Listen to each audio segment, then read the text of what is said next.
Hey guys, I'm going to build a shop stool. A little bit of a story behind this. I cut down a poplar out of our front yard last year to make room for some walnut trees and some peach trees and stuff. And while I was cutting it down, I cut this slab out of it, just kind of messing around with the chainsaw. And I want to build a shop stool. I've got a ladder over there in the corner, just a quick one, a 3-step ladder. But oftentimes I only need 10-12 inches to get to whatever I'm reaching up on my shelves and whatnot. So I want to make like a, I don't know, 10-12 inch stool. I was thinking about going and finding like some, spalted maple or something and making it really pretty, and then I got thinking, this is going to be a shop tool. It's going to get kicked around. It's going to, literally I'm going to use my feet to kick it around. So why not build it out of something that is going to be tough. Poplars used to make a lot of furniture. It's going to be heavy duty. I've got almost 3 inches of width on this thing to work with as far as the top goes. So I can make it really heavy duty for the top to hold any weight that I have, including myself. I'm a big guy, but I'm thinking with this split right here, I'll probably get 10 inches for a platform, and about 18 inches long is what I'm shooting for as far as length. So I'll draw some rough lines out on here and I'll break it down on the bandsaw. I'm hoping to get 2 legs out of this side, just shy of about, I don't know, 9 or 10 inches tall, plus this, plus the height of the top. I should be right around where I need to be as far as height goes. Now let's build a stool.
The top, I ended up getting about 16 inches, and it's about 10.5 wide. That'll allow me to bring it down to 16 by 10 for a top. And the thinnest place I have on here is right here. It's just about 2.5 inches. So, and this side is actually the smoother of the two. It doesn't have as many divots or anything. It'll take less to flatten it out and clean it up. So what I'm going to do is I'm going to kind of use that as a reference, and I'm going to put it on the table saw and rip as much as I can down to 2.5 based off of this. Actually just over 2.5.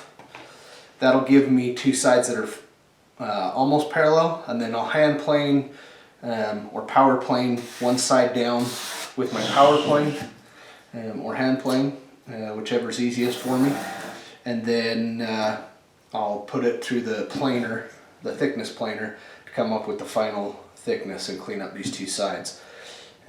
After I've got that, I'll clean up and square everything up so that we'll end up with probably, I'm guessing, 2.25 inch top that's 10 by 16 for the stool top.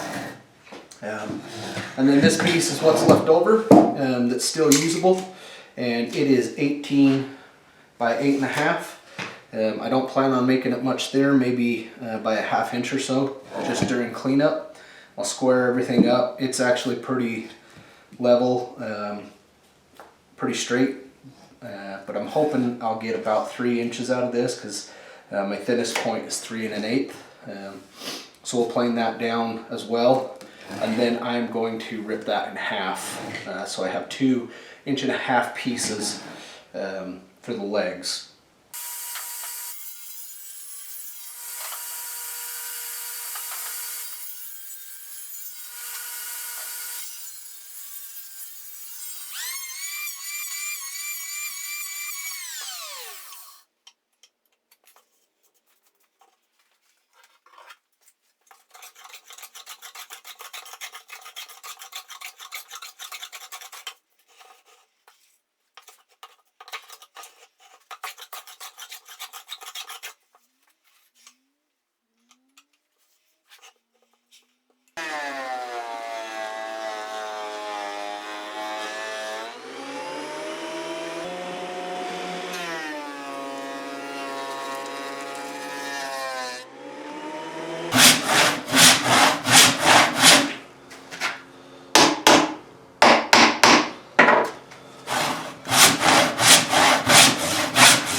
Days since I've been able to get out here into my shop again to finish up this stool.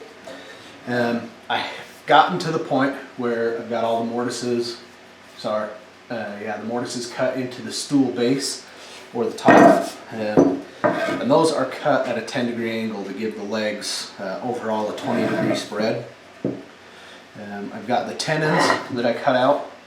Again, those got a little 10-degree cut there so that they'll fit in the bottom.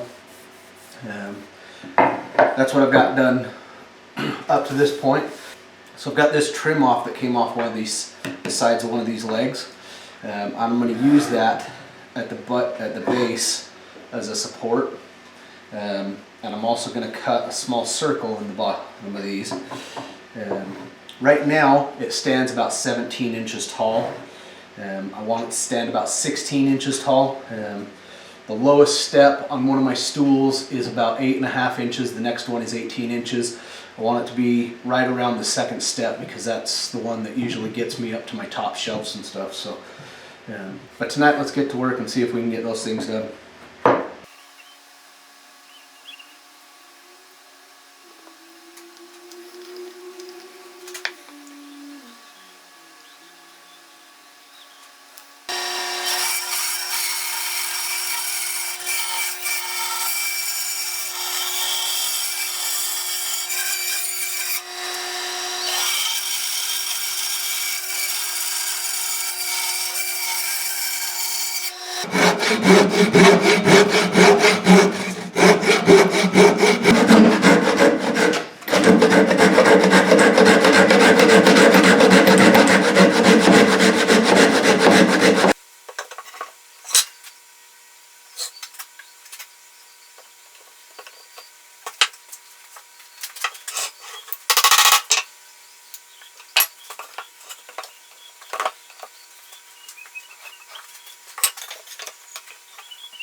Hey guys, here it is.